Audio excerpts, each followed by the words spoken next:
तो शुरुआत करने जा रहा हूं आज की सबसे बड़ी खबर के साथ। और युद्ध का सबसे बड़ा मोर्चा इस वक्त रूस यूक्रेन की जंग, जिसमें अब यह कहा जा रहा है कि मात्र 25 दिन का वक्त यूक्रेन के पास बचा है। सिर्फ 25 दिन हैं, जिसके बाद पूरी तरह से घुटनों पर जेलेंस्की और यूक्रेन को लादेंगे पुतिन, क्योंकि जो हमले एक के बाद एक किए जा रहे हैं, ताबड़तोड़ हमलों के साथ शुरुआत। तस्वीरें सबसे पहले आपको दिखाऊं, क्योंकि लगातार बड़े हमले रूस की तरफ से पुतिन यहां पर कर रहे हैं। सबसे पहले तस्वीरें जरा यहां पर चेतन दिखाइए। ये सबसे बड़े हमले जो एक के बाद एक यूक्रेन के अलग अलग जगहों पर पावर ग्रिड्स को, पावर स्टेशंस को टारगेट करते हुए किए गए।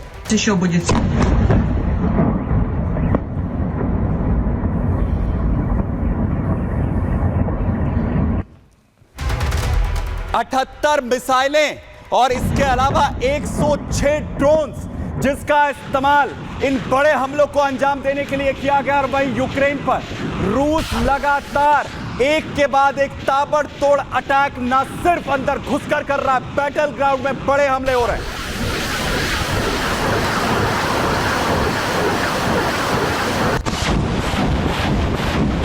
तो एक तरफ जहां पावर ग्रिड्स पर बड़े हमले ड्रोन्स के जरिए अंजाम दिए गए, जहां पूरी तरह से ब्लैकआउट की सिचुएशंस क्रिएट कर दी गई है यूक्रेन में रूस की तरफ से, दूसरी तरफ बैटल ग्राउंड जिसमें लगातार यूक्रेन पर बड़े हमले किए जा रहे हैं और चारों तरफ सिर्फ यूक्रेन के पास तबाही की तस्वीर देखने को मिल रही है। और क्या अगले 25 दिन भारी पड़ने वाले हैं। वहीं पुतिन आखिर कैसे यहां पर दहलाते हुए नजर आ रहे हैं, आपको बताता हूं। दरअसल रूस ने हमले में यूक्रेन के कई शहरों को निशाना बनाया है।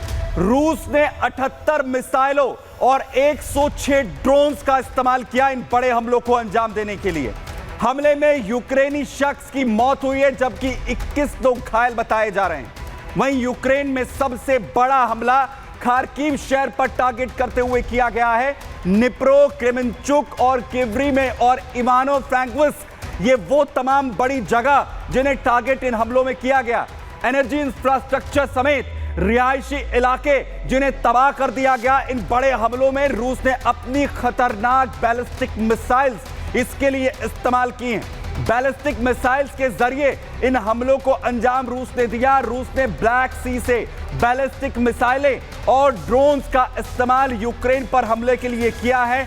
यूक्रेन के कई शहरों में पूरी तरह से ब्लैकआउट हो गया, ब्लैकआउट की सिचुएशन हुई। वहीं यूक्रेन की सबसे बड़ी निजी ऊर्जा कंपनी डीटेक की तरफ से बड़ा बयान सामने आया, जिसमें कहा कि रूस के यूक्रेनी एनर्जी सिस्टम पर ये 13वां सबसे बड़ा हमला है, जिसके बाद ये तबाही देखने को इस वक्त मिल रही है। यानी कि एनर्जी सिस्टम, पावर प्लांट्स पूरी तरह से तबाह यहां पर कर दिए गए हैं।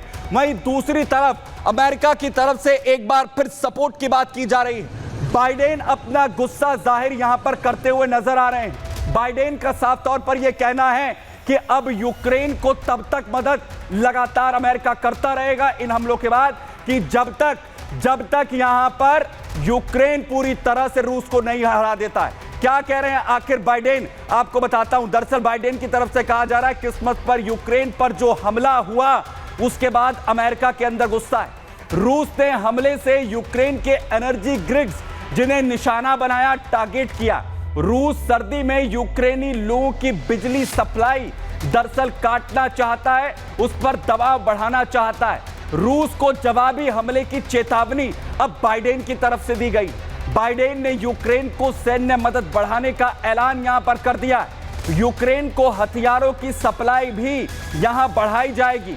यूक्रेन को जल्द ही मिसाइलों की नई खेप देने की बात बाइडेन करते हुए दिख रहे हैं। यूक्रेनी लोगों को शांति से जीने का हक है, ये कहा बाइडेन ने। और साथ ही साथ वो मैसेज दे रहे हैं कि यूक्रेन की पूरी तरह से मदद यहां पर होगी। यानी बाइडेन कह रहे हैं कि हम यूक्रेन का तब तक समर्थन यहां पर करते रहेंगे जब तक कि इस जंग में यूक्रेन की जीत नहीं हो जाती है, जब तक यूक्रेन रूस के खिलाफ जीत हासिल यहां पर नहीं कर लेता है।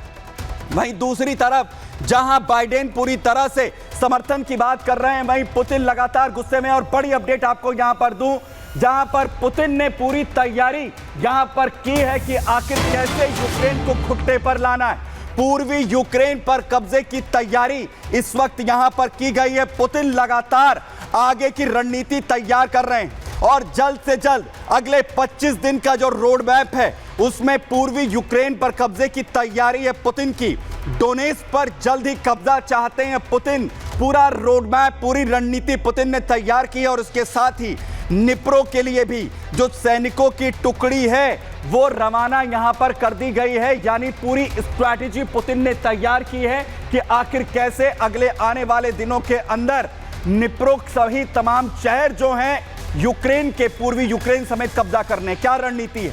दरअसल ट्रंप के आने से पहले एक मजबूत स्थिति के अंदर पुतिन रूस को लेकर आना चाहते हैं कि अगर बातचीत की टेबल पर भी आना पड़ा तो पुतिन का पलड़ा, रूस का जो पलड़ा है वो भारी रहे। पुतिन का 75% डोनेट्स्क पर भी कब्जे का पूरी तरह से प्लान है। यूक्रेन के निप्रो शहर को जीतने की पूरी कोशिश अब पुतिन की तरफ से की जा रही है। मैं आपको बताऊं कि पूर्वी यूक्रेन पर रूसी राष्ट्रपति पुतिन दरअसल कब्जा चाहते हैं। पूर्वी यूक्रेन पर कब्जे के साथ ही वो अपनी जो स्ट्रैटेजी है वो यहां पर बनाते हुए दिख रहे हैं। और वहीं दूसरी तरफ जेलेंस्की जो कह रहे हैं कि जिस तरीके से क्रिसमस के मौके पर बड़े हमले पुतिन की तरफ से अंजाम दिए गए, बड़े ड्रोन हमले ये किए गए, पुतिन जो हैं वो एक इंसान होने की पूरी तरह से जो हैसियत है वो खो चुके हैं और बड़े हमले इस पर जेलेंस्की बोलते हुए नजर आ रहे हैं। क्या कह रहे हैं जेलेंस्की कह रहे हैं क्रिसमस पर जो अटैक हुआ, क्रिसमस के दिन यूक्रेन पर यह हमला पूरी तरह से अमानवीय है। अमानवीय इस हमले को कहते हैं जेलेंस्की। वो कहते हैं कि यूक्रेनी राष्ट्रपति जेलेंस्की पुतिन इंसान ही नहीं, पुतिन इंसान होने का ओहदा खो चुके हैं। पुतिन ने जानबूझकर जो हमले के लिए क्रिसमस के दिन को चुना, त्योहार के दिन, क्रिसमस के दिन ये बड़े हमले यहां पर अंजाम दिए गए और जिसके बाद अब जेलेंस्की भी इस पर बड़ा हमला इस वक्त बोलते हुए नजर आ रहे हैं। और वहां जहां एक तरफ हालात एक के बाद एक बड़े अटैक के यूक्रेन में, वहीं दूसरी तरफ बैटल ग्राउंड की तस्वीरें भी आपको दिखाता हूं। क्रुस्क रीजन जहां दोनों तरफ से एक के बाद एक बड़े हमले हो रहे हैं यूक्रेनी सेना पर, रूस की तरफ से बड़ा अटैक, बड़े टारगेट किए गए।